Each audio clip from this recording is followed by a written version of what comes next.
সারুদ্দিন ভাই, সারুদ্দিন ভাই 2 তারিখ আমাদেরকে মারছিল আর কি।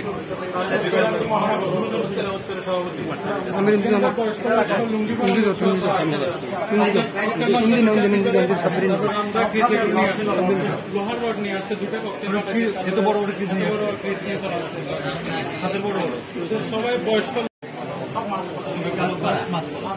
যে ঘটনাটা করেছে ওরাই একই ঘটনা করেছে। और আমাকে জানো হুমকি দিছে, কই তুই যদি সামনে আসস তোকে মেরে ফেলবো। তুই সামনে বলতো তুই সামনে যদি ক্যাম্পাসে ঢুকস, আমি ক্যাম্পাসে ঢুকে গেলাম, আমি ক্লাস করতে আসবো, আমি ক্যাম্পাসে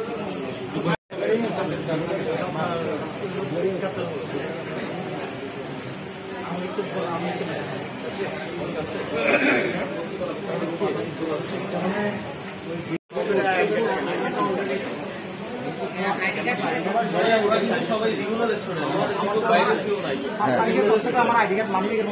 আমাদের স্টুডেন্ট গুলো এরকম না, 1 বছর থেকে স্টুডেন্টশিপ আছে।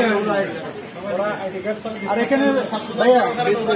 এখানে কেউ গ্যাপ দিয়ে থেকে গেছে এরকম না, সবাই রানিং স্টুডেন্ট, কারো 1 বছরও লস নাই।